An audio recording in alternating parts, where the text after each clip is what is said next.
Hey guys, and welcome back to my channel. In today's video, we're gonna be continuing on my various discussing videos I have planned after that recent Nintendo Direct.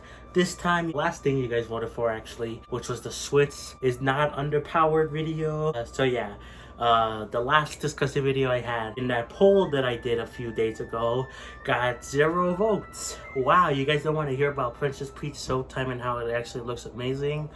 How dare you? No, but it's totally fine. And then after that, I have an F-Zero and a Splatoon 3 video plan. But for now, we're going to talk about the Switch and how it's actually not underpowered, at least when you look at it in a certain way. So let's get right into it. So you probably heard lots of people say how the Switch is not very powerful. It doesn't even compare to the PS4, the Xbox One, and of course now the PS5 and Xbox Series consoles. People like to dog on the Switch so much to say, why would you even buy it? That's a weak console, you know? But I always have a problem with people that say that. Now, I'm not saying that it's not completely untrue. I think the Switch technically is obviously weaker than those consoles, but you're looking at it if it's like the same exact market thing, but it's not. They're in the same gaming market, but like they're doing their own separate things, you know? The Switch is not competing with the Xbox and PlayStation. It's doing its own separate thing, and I just don't know why people like to compare them so much. With the Xbox and PlayStation, I understand the comparisons because they are directly competing against each other. They have like similar power levels, you know, they basically do the similar things. But the Switch is something completely different, you know, and I just really get annoyed when people say that. And then when people say, oh, because of that, the Switch needs a new console, it needs the Switch 2, a Switch Pro, all that stuff. Do I think a Switch 2 or whatever is coming eventually? Yes. I think it's coming sometime next year. Within the next like 12 months we would hear about it. But I still honestly believe that if Nintendo really wanted to, they can hold out with the Switch for a few more years. They could actually make it run 10 full years without another console if they really wanted to. Why? Because the games are really good. Nintendo is known for not having the best third-party support throughout all of their consoles. They've obviously had some more third-party support and certain consoles like the Switch, SNES, Wii, but like with some of their other consoles, they don't have the best third-party support, you know? So they really focus more on first-party games. And that's good because Nintendo's first-party games are what makes a Nintendo console, you know? You got your Mario, your Zelda, now you got Splatoon, you know, Pokemon. You got these games made by this console, and it's just really important for their brand. So they don't really feel like they need third-party support most of the time, you know? It's nice when you get it, for sure, like especially indies, you know, that's really cool to see on consoles, on Nintendo consoles. But like big third-party games like something like Doom or whatever, you know, like it's nice to have them on consoles, on the Nintendo consoles, but like they're not really that required, you know? And people that like have to think like, oh, we need to get more third-party support on these Nintendo consoles. No, you really don't. If you want to play those third-party games, go to the other consoles. They're most likely gonna be better anyway over there.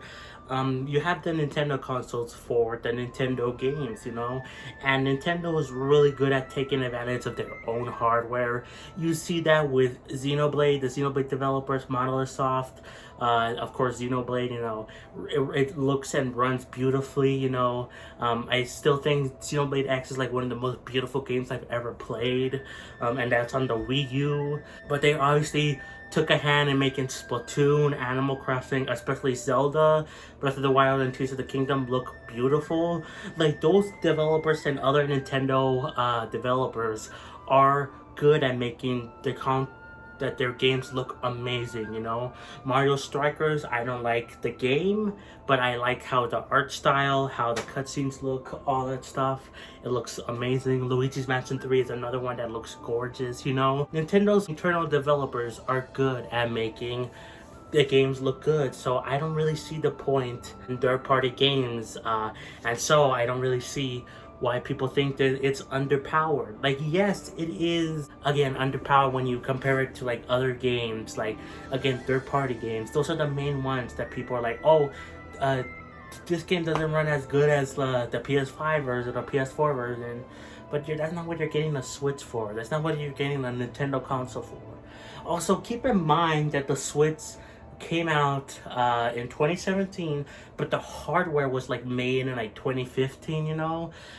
Keep that in mind, and we still got great games from third parties, but especially first party great looking games like Witcher 3, you know, obviously the Doom games.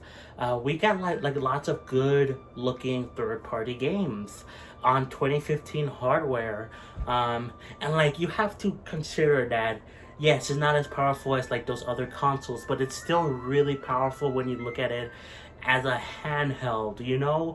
Like when you look at it as a console, you're like, oh yeah, it's not as good as like the other ones. But when you look at it as a handheld, then it looks amazing because wow, you could play Witcher 3 on handheld, no cloud gaming, no remote play, no whatever, natively, and it's like so good, you know?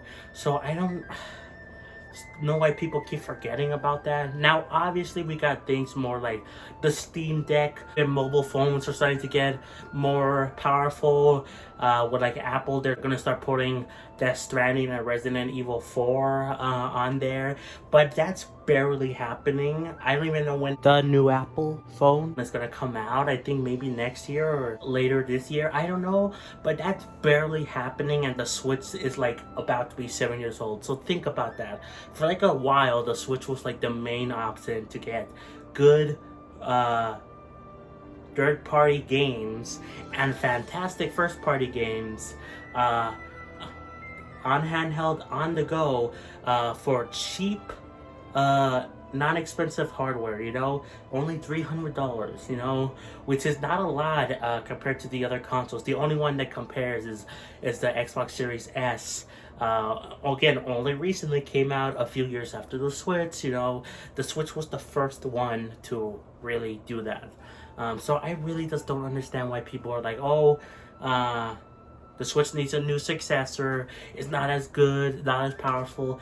Technically that's true, but you have to look at it in like its own bubble.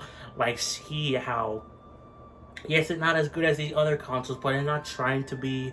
Nintendo's trying to do its own thing, but they are really trying to push the hardware to its limits. Again, Xenoblade and the developers of it, Monolith Soft, they are good at pushing Nintendo hardware to its limits.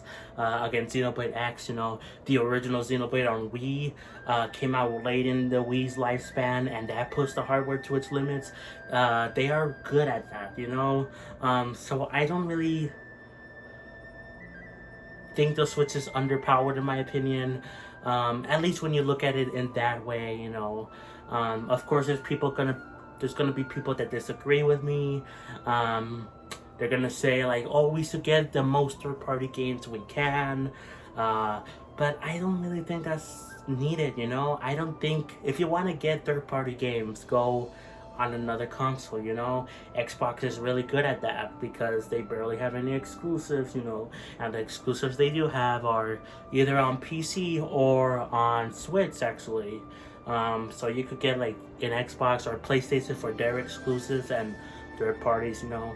But like, yeah, don't come to the Switch for that. Come for it, like that's a nice bonus, but don't come to it for that. So yeah guys, I just wanted to get this off my chest. This is a video I've had like planned for like a while now, so hopefully you enjoyed. Again, tomorrow's video will be the Princess Peach Showtime video, talking about how amazing that looks. Again, that game looks amazing, the art style looks really good.